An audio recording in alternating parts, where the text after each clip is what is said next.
आवाज मानदेशात। कोर्टच्या मुलानेच केला आईचा खून।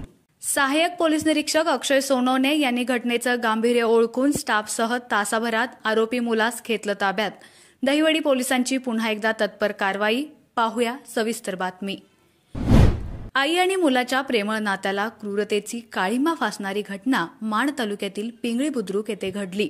विशाल आनंदराव जाधव वय वर्ष 34 हा रोज दारू पिऊन घरी यायचा।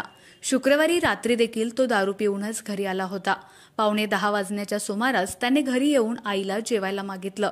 आई त्यावेळी झोपली होती, म्हणून आईने त्याला हाताने घेऊन खा असं सांगितलं। आई असं म्हणताच डोक्यात नशा असलेल्या त्याने आईसोबत भांडायला सुरुवात केली। यावेळी झालेल्या वादात त्याच्या मस्तकाच्या नसानसात दारू पूर्णपणे भिनली होती, त्यामुळे त्याने जन्मदात्या आईवर हात उचलण्याचं धाडस केलं। घरात असलेला पाण्याचा हंडा घेऊन आईच्या डोक्यावर त्यानं जोरदार सलग प्रहार केले। प्रहार एवढे जबरदस्त होते की त्यात जन्मदात्रीच्या डोक्याला गंभीर इजा झाली। हा प्रकार दहिवडी पोलिसांना कळताच सहाय्यक पोलीस निरीक्षक अक्षय सोनवणे यांनी आपल्या सहकाऱ्यांसह तात्काळ घटनास्थळी धाव घेतली। त्यांनी गंभीर जखमी झालेल्या संगीता आनंदराव जाधव वय वर्ष 48 यांना दहिवडी येथील ग्रामीण रुग्णालयात उपचारार्थ दाखल केलं। ग्रामीण रुग्णालयातून त्यांना सातारा येथील जिल्हा रुग्णालयात हलवण्यात आलं, मात्र सातारा येथे संगीता जाधव यांना मृत घोषित करण्यात आलं। दहिवडी पोलिसांनी जन्मदात्या आईच्या डोक्यात हंड्यानं वार करणाऱ्या नराधम मुलास तासाभरातच ताब्यात घेतलं। ही घटना घडल्यानंतर उपविभागीय पोलीस अधिकारी अश्विनी शेंडगे यांनी भेट दिली। माणुसकी आणि आई मुलाच्या नात्याला काळिमा फासणाऱ्या या घटनेनं संपूर्ण माण तालुक्यात हळहळ व्यक्त होतेय। नमस्कार, मी सहाय्यक पोलीस निरीक्षक Akshay Sonawane, Dahiwadi police station. Dahiwadi police station हद्दीमध्ये काल दिनांक 10/1/2025 रोजी रात्री उशिराच्या सुमारास एक घटना घडलेली आहे। यामध्ये जन्मदात्या आईचाच त्याच्या मुलाने निर्घुण खून केलेला आहे।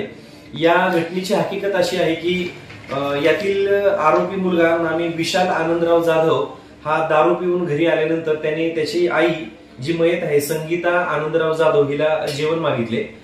त्यावेळेस या आईने मुलगा दारू पिलेला आहे त्यामुळे त्याला तू तुझ्या हाताने जेवण घे असं सांगितल्यानंतर या मुलाने या आईला शिवीगाळ आणि मारहाण करण्यास चालू केली। सदरचा वाद इतक्या टोकाला गेला की त्या मुलाने स्टीलच्या हंड्याने या स्वतःच्याच आईच्या डोक्यामध्ये जबरी प्रहार केला आणि त्यामध्ये ही महिला म्हणजेच या मयत संगीता जाधव ही या गंभीर जखमी झाल्या। त्यांना पहिल्यांदा दहिवडी येथील ग्रामीण रुग्णालय त्यानंतर सातारा सिव्हिल येथे नेल्यानंतर मृत घोषित करण्यात आले। या अनुषंगाने दहिवडी पोलीस ठाण्यामध्ये खुनाचा गुन्हा दाखल करण्यात आलेला आहे। यातील जो संशयित आरोपी आहे विशाल आनंदराव जाधव हा याने गुन्हा केल्यानंतर तो लपून बसलेला होता। त्याला आम्ही अवघ्या या घटनेच्या नंतर 1 तासामध्ये लपून बसलेल्या ठिकाणावरून ताब्यात घेतलेला आहे। त्याची पुढील अटकेची कार्यवाही त्याचबरोबर त्याला माननीय न्यायालयामध्ये आम्ही मुदतीत हजर करीत आहोत।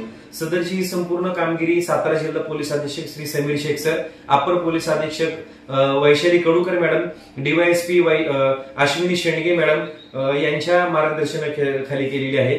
त्याचबरोबर या आरोपीला पकडण्याकरिता मी स्वतः, त्याचबरोबर आमचे दुय्यम अधिकारी यशवंत जामदार, त्याचबरोबर गाढवे मेजर, त्यानंतर दडस मॅडम, चालक खाडे मेजर अशा सर्वांनी मेहनत घेऊन त्याला ताब्यात घेऊन अटक केलेली आहे।